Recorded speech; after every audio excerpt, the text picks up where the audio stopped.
Muy buenas tardes, buenos días o muy buenas noches a la hora que pueda escuchar este estudio. Hoy, en continuidad, pues, al mensaje a las 7 iglesias de Apocalipsis, ya mismo Éfeso, ahora vamos a ver el mensaje a la iglesia de Esmirna. Dios me lo bendiga ante todo, que la paz del Señor esté sobre ustedes, el Espíritu Santo nos dé espíritu de revelación y de sabiduría en su palabra. Y escribe al ángel de la iglesia en Esmirna, el primero y el postrero, el que estuvo muerto y vivió, dice esto: yo conozco tus obras y tu tribulación y tu pobreza, pero tú eres rico. Y la blasfemia de los que se dice ser judíos no lo son, sino sinagogas de Satanás. No temas en nada lo que vas a padecer. He aquí el diablo echará a alguno de vosotros en la cárcel para que seáis probados y tendréis tribulación por 10 días. Sé fiel hasta la muerte y yo te daré la corona de vida. El que tiene oído, oiga lo que el Espíritu dice a las iglesias, y el que venciere no sufrirá daño de la segunda muerte. Bien, el tiempo de nuestro amigo. La iglesia de Esmirna. Esmirna, ante todo, tenemos que tener claro que Esmirna representa y tipifica una iglesia perseguida. Cuando hablamos de Esmirna, significa la iglesia mártir. Esa es la connotación, pues, cuando se habla de mártir. Recuerde que en todas estas iglesias tenemos tres trasfondos: el trasfondo histórico, cultural y sobre todo hay un trasfondo religioso. ¿Por qué? Por la cantidad de adoración que había en esta ciudad. Recuerde que esta ciudad de Esmirna estaba a 53 kilómetros de Éfeso. Fue fundada la iglesia fue fundada alrededor del año 53, en el 56 fue fundada. La ciudad, sin embargo, ya databa desde 2000 años antes de Cristo. Fue fundada por Alejandro Magno. Estaba, pues, situada en todo lo que es esa misma región que le hablaba con respecto a Éfeso, en región de lo que hoy se conoce como Turquía. Bien, fue llamada esta iglesia la corona de vida, o también llamada la perla de los Ageos. En la actualidad existe, la ciudad se llama Izmir. Esta iglesia eh, más que nada padeció por causa del nombre de nuestro Señor Jesucristo, porque hubo una persecución sistemática. La palabra esmirna viene entonces de la palabra mirra, que significa sufrimiento. La ciudad en sí era muy comercial, llamada, pues, como la llamaban, la corona de Asia, porque era muy comercial. Y allí el trasfondo religioso es que allí se adoraba al dios Baco, que era el dios del placer. Se adoraba también, eh, fue la primera ciudad que levantó una estatua al emperador romano. En este caso, levantó también un templo a Afrodita, y un templo a Diana, y un templo también al dios Zeus, y otro para Cibeles. Todos estos templos tenían su propio grupo de seguidores y de religiosos. Todas estas estatuas, todos estos templos tenían su propia forma pagana de adorar a estos falsos dioses. También tenían, pues, ellos un teatro, eran amantes de la música, y había un gran estadio. Este estadio en particular que había en Esmirna fue el estadio en donde fueron llevados lo que se conocía como la muerte al gran circo romano, la muerte de los cristianos. Eran los cristianos perseguidos que no negaban a Jesús, eran llevados a este gran, lo que se conoce como el gran circo romano, que usted ha escuchado. Bueno, era aquí, en esta ciudad donde se inició, donde le soltaban a los leones a los cristianos y los devoraban, los comían, niños, mujeres y hombres, por no negar a Cristo. Entonces fue aquí donde hubo el primer mártir, que fue Policarpo, que era el pastor de la iglesia de Esmirna. Y Policarpo se quedó registrado en la página de la historia porque Policarpo, mientras fue quemado, porque recuerde que también una de las torturas era que los quemaban vivos porque los tildaban de herejes. Pero Policarpo fue el que dio las célebres palabras: por 86 años le he servido y nunca he recibido mal, sino bien de mi Señor Jesús. ¿Cómo podré yo, decía, cómo podré yo negarlo ahora, en esta hora final? Y fue quemado vivo. adorando y alabando al Señor con estas últimas palabras. Así que nosotros podemos ver que esta iglesia era una iglesia perseguida, era una iglesia en donde el creyente tenía que ser de verdad, verdad y estar dispuesto a dar su propia vida, que es lo que Dios busca ahora en este tiempo y en este siglo. Una iglesia que por encima de todo sea radical en su doctrina y radical en lo que creemos, sobre todo. Entonces, la iglesia de Esmirna se inició esa persecución en contra de ellos, porque recuerde que detrás de esa persecución estaba el mismo Satanás, y Satanás utilizaba a los judíos. Por eso usted ve que en Esmirna hay una parte donde dice, se lo leo, dice, yo conozco tu obra y tu tribulación y la blasfemia de los que se dicen ser judíos y no lo son, sino sinagoga de Satanás, sino que eran casa de Satanás, sino que eran usados por el diablo porque participaban para persecución, o sea, que entregaban a los cristianos. Entonces, estos judíos eran los que entregaban a los cristianos, en realidad no eran judíos como tal, no practicaban la cultura judía. Empezó entonces esta persecución con Nerón, quien incendió, se acuerda, a Roma. Durante este periodo del primer siglo fue donde crucificaron a Pablo. Recuerden que Pablo fue decapitado, perdón, y que Pedro fue crucificado con la cruz hacia abajo. Después, que esto fue después de Nerón, vino Diocleciano, el emperador Diocleciano, que fue que desterró, recuerde, a Juan en la isla de Patmos, que es el autor del autor de la revelación que Dios le entregó, pues, en la isla de Patmos a Juan. Entonces, Juan recibió una visión de las cosas. Recuerde que Juan recibió una visión de las cosas que fueron, recibió unas cosas de lo que se estaban dando y recibió una visión del futuro, una visión de lo que sería en el futuro. Entonces, en el capítulo 1 tenemos que tener claro que es una presentación de Jesús, que se presenta como el Dios, el Rey de Reyes y Señor de Señores, y también es un saludo y trata de las cosas que están por venir. El primero, recuerden que cuando él se da a conocer, en esta segunda carta le dice, el que estuvo muerto y vive, porque recuerde que en medio de la persecución vino Jesús para darle aliento de vida, de que iban a morir, pero que supieran que iban a resucitar. Para eso Dios le dice, el que estuvo muerto y vivo, para renacer la esperanza. Entonces, vemos rápidamente 7 características de esta iglesia. Número 1, tuvieron tribulación, lo vimos, persecución. Aquí se hace saber que conocían, o sea, aquí se hace saber que Dios tenía conocimiento, porque recuerda que le dice, yo conozco tus obras y tu tribulación y tu pobreza. Entonces, de lo que tu pobreza y la blasfemia de lo que dicen Serudia, 2 características, tribulación y pobreza. Ahora bien, quiero que tenga bien claro esto. La iglesia de Esmirna económicamente, físicamente era pobre, pero espiritualmente era rica. Amén. Era tan rica que para ellos era un honor morir por causa de Cristo. Esa es la riqueza espiritual del cristiano. Seguimos adelante. La persecución que era un objeto, tenía como fin que tenían que estar dispuestos a dar su vida. Entonces, y sobre todo, que había esa gran pobreza física, más no espiritual. Entre más eran perseguidos, más se reproducían. ¿Se acuerdan? El mismo caso que pasó allá en Éxodo capítulo 2 con el pueblo de Israel, que entre más lo oprimían, más se reproducían. Bien, la iglesia de Esmirna representa a la iglesia mártir, que cubre un periodo desde el año 100 hasta aproximadamente el 314, que es desde la muerte del apóstol Juan hasta el edicto de tolerancia. ¿Se acuerda del emperador Constantino que comulgó la religión con la política? Con este edicto se puso entonces fin a la persecución por allá por el año 314. De entre el primer siglo al 314 hubo 5 millones de creyentes que fueron martirizados, fueron llevados a la muerte. Y durante este periodo se caracterizó por una persecución sistemática contra la iglesia.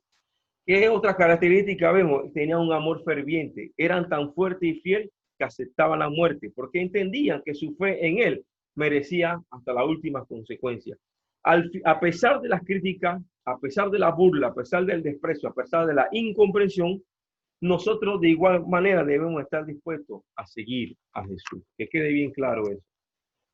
Ya dos características. Tercera, desprendimiento de las posesiones materiales, que cuando se convertían, recuerden, sus posesiones eran confiscadas porque los judíos que dominaban el comercio, al ellos identificarse como cristianos, inmediatamente les confiscaban sus bienes, les confiscaban sus trabajos, los sacaban de los trabajos. Y muchos habían sido dentro de la iglesia de Esmirna, muchos eran esclavos. Otra característica, la blasfemia, ya la vimos, de los que se decían ser judíos. Esta implicación lo que nos hace ver que el judío no es solamente el exterior, sino el interior. Que ellos decían ser judíos, pero en realidad internamente no creían en Dios, al Dios de ellos, como judíos, ni siquiera de ellos creían, mucho menos en Jesucristo. Otra característica que quiero que veamos de los judíos, con detenimiento solamente, que estos falsos judíos, Jesús le llama sinagoga de Satanás, porque era el lugar donde moraba el mal, porque tenían el mismo espíritu religioso de odio a todo lo que tenía que ver con Jesús y su iglesia. Mucha atención con esto. Este espíritu religioso causó la persecución sobre los cristianos, porque detrás de este espíritu religioso estaba el mismo diablo y su mil demonios para buscar la manera de aniquilar, de anular el evangelio. Entonces usó a los judíos, a estos falsos judíos, y con justa razón le llamaba sinagoga de Satanás, porque ellos estaban llenos de maldad. Jesús, de igual manera, hoy hay muchas sectas por el mundo que se autollaman mesiánicos. Quiero hacer este paréntesis y que preste mucha atención, que vale la pena hablar cuando habla aquí de estos falsos judíos. Hoy por hoy hay mesiánicos verdaderos y falsos mesiánicos. Los verdaderos mesiánicos eran como estos, que tienen esta característica de la iglesia primitiva. Eran judíos que se convertían en el evangelio y se convertían de tal manera que dejaban toda la cultura, todos los preceptos de la ley judía y se convertían al Señor. Pero hoy vemos unos falsos mesiánicos, número uno, que no provienen directamente de judíos, que se dicen que tienen descendencia judía y no lo son. Y esta falsa doctrina, estos falsos mesiánicos, tienen una característica muy propia de ellos, y es que mandan a circuncidar a hombres y mujeres, no sé cómo, pero mandan a circuncidar. Mandan a cumplir con ritos y ceremonias propios de la ley, propios del Talmud, propios de la Torá, propios del Pentateuco, propios de Moisés para con el pueblo en los tiempos del Antiguo Testamento. Bueno, ellos exigen que el creyente, porque ese es lo otro, que ellos no ganan adeptos, sino que sacan a los evangélicos para sus propios lugares de reunión, pero son a evangélicos y a cristianos porque lo envuelven, lo cautivan con los símbolos judíos propios de Israel, como el candelabro, la estrella de David, que si el uso el uso del manto para orar, que si le hace crecer la barba, las suaves palabras, espíritu de engaño que hay que tener cuidado, falsos judíos que llevan al hombre a buscar, que cauterizan la mente de los hombres. Para eso viene esta enseñanza, para sacar del error a aquellos que andan caminando en estas doctrinas de error, que siguen a estos falsos mesiánicos que creen en la astrología, que creen que si la luna, que si las estrellas, cuando la Biblia nos manda a nosotros, mi hermano, que ya todo está escrito. Mire lo último de ellos, de esta secta que llegó a decir que el mes pasado se iban a soltar uno de los ángeles que están en el Éufrates, que van a ser soltados en el capítulo 9. Estos ángeles van a ser soltados y van a desaparecer una tercera parte de la humanidad. Bueno, ellos dijeron, el líder de estos falsos mesiánicos, de que iba a haber ese día, se iba a soltar porque la luna menguante estaba en su esplendor. Entonces, este tipo de cosas hay que prestarle mucha atención, porque envuelven con la suavidad y endulzan con sus palabras. Entonces, no estamos tratando aquí de señalar ni condenar al hombre, sino a la doctrina, a la falsa enseñanza.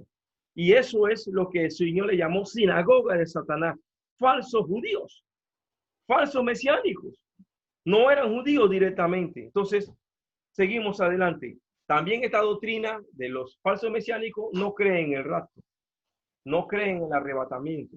Amén. Y lo otro es que para ellos el nombre no es Jesús, que para ellos es Yeshua Mashiach. Es verdad que en hebreo es Yeshua, pero cuando es traducido ese nombre es Jesús y lo seguiremos llamando Jesús, porque ese es el nombre que aparece en la Biblia.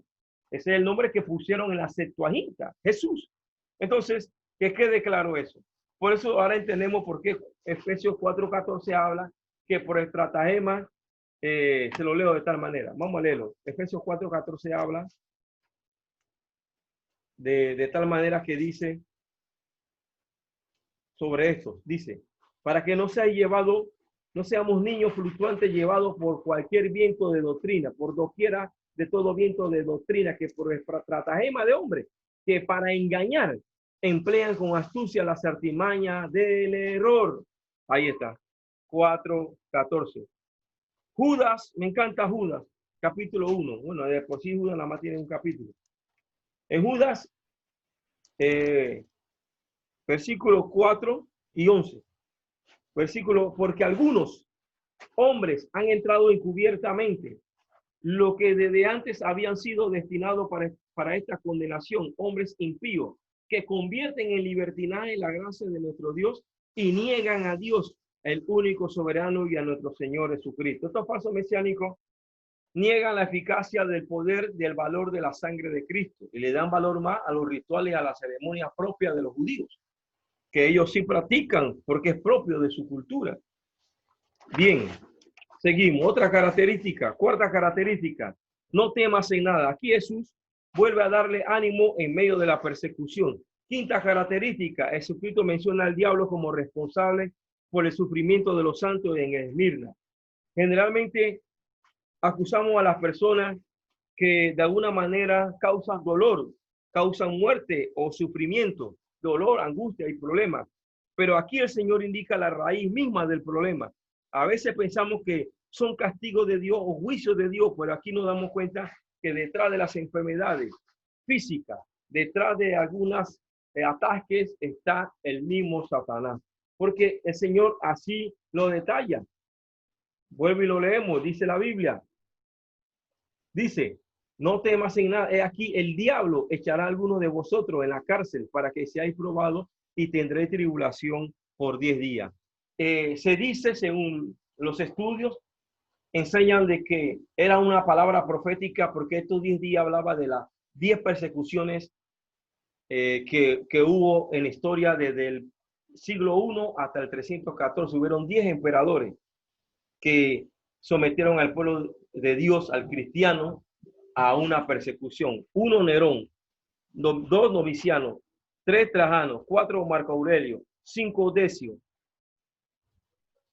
4 Marco Aurelio, 5 Decio, 6 Severo, 7 Maximiano, 8 Valeriano, 9 Aureliano y 10 Diocleciano. Estos 10 emperadores, cuando aquí usa la palabra y tendré tribulación por 10 días, se refería a los 10 diferentes emperadores, persecuciones que tuvo el pueblo de Israel, el pueblo de Dios, en una gran persecución contra ellos, o contra nosotros, los pueblos de Dios. Sexta característica, entonces, sería esta, la gran tribulación a la cual el Señor profetizó estos 10 días. Y la séptima característica, sé fiel hasta la muerte. Sé fiel, dice, me encanta el texto, léalo conmigo. Dice la Biblia, sé fiel hasta la muerte y yo te daré la corona de vida. El que tiene oído, oiga lo que el Espíritu dice a la iglesia. O sea, que aquí el Señor exhorta a la iglesia a mantenerse fiel hasta lo último, porque la recompensa que viene sobre el creyente es la corona de vida. Miren, mi hermano, si hay algo que nosotros queremos resaltar en este estudio, es que usted y yo vale la pena vivir para Dios, vale la pena en medio del sufrimiento y de las pruebas, como pasó con Esmirna, esa persecución, pero su mirada estaba puesta en la corona de vida, su mirada estaba puesta en el Señor, el que estuvo muerto. Él inicia diciéndole que estuvo muerto y vivo. Dándole a entender vale la pena vivir para mí, porque si aún si mueres en Cristo, vives para siempre en la vida eterna. Y te voy a dar la corona de vida. Mire, hermano, cuando hablamos de corona de vida, recuerde que la Biblia habla de 5 coronas. Estas 5 es la corona incorruptible de justicia, la corona de vida, la corona de justicia. ¿Qué otra corona? Corona de gloria. Amén. Y la corona de gloria, corona incorruptible, corona de justicia, corona incorruptible, corona de vida. Santiago 1:12 nos habla de la corona de vida, que es la que está hablando aquí en el versículo 10. Tenemos la corona incorruptible de justicia, tenemos la corona de gloria, tenemos la corona incorruptible de gloria, tenemos la corona incorruptible, 1 Corintios 9:25. Y estas coronas que habla aquí se refiere, muchos han entendido que es una sola corona. Otros dicen que son diferentes coronas. Lo que yo sí sé es que si usted vence, si usted vive para Dios, usted va a obtener su corona. Y es una corona de vida, dando a entender que es el sello de la vida eterna. Eso es lo más importante resaltar para concluir con respecto a lo que aprendemos con la iglesia de Esmirna, una iglesia sufrida, de gran tribulación, de ataques, y sabiendo que esos ataques, detrás de esos ataques estaba Satanás. Y me encanta lo último que dice, el que tiene oído, oiga lo que el Espíritu dice a la iglesia. El que venciere no sufrirá daño de la segunda muerte. La segunda muerte es lo que aparece en Apocalipsis como la muerte en el Hades. La segunda muerte es ya la condenación eterna para todo aquel que no se vuelve a Dios. Es importante que nosotros resaltemos sobre la segunda muerte, porque la segunda muerte se refiere al lago de fuego que está en Apocalipsis 20. La segunda muerte dice, 26, bienaventurado y santo el que tiene parte en la primera resurrección. La segunda muerte no tiene potestad sobre esto, sino que serán sacerdotes de Dios y de Cristo y reinarán con él 1000 años. La segunda muerte es el Hades, hermano. Y esa segunda muerte que está establecida como el Hades en el libro de Apocalipsis, nosotros tenemos que darnos cuenta de que ese Hades o esa segunda muerte, que no es otra cosa que el Hades, el lugar de tormento eterno, nosotros vamos a ser librados si vencemos hasta el final de los tiempos, hasta que Cristo venga. Vamos a vencer para poder reinar juntamente con el Señor.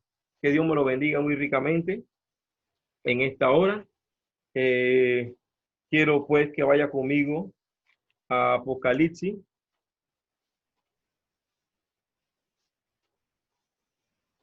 Dice 19, 20. Y la bestia fue apresada y con ella el falso profeta que habían hecho delante de ella las señales con las cuales habían engañado a los que recibieron la marca de la bestia, hablando del tiempo de la tribulación.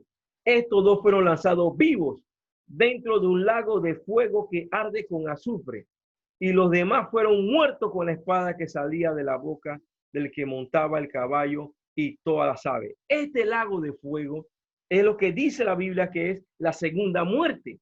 Amén. Que está en 20:10, y el diablo que lo engañaba fue lanzado en el lago de fuego y azufre, donde estaban la bestia y el falso profeta, y serán atormentados día y noche por los siglos de los siglos.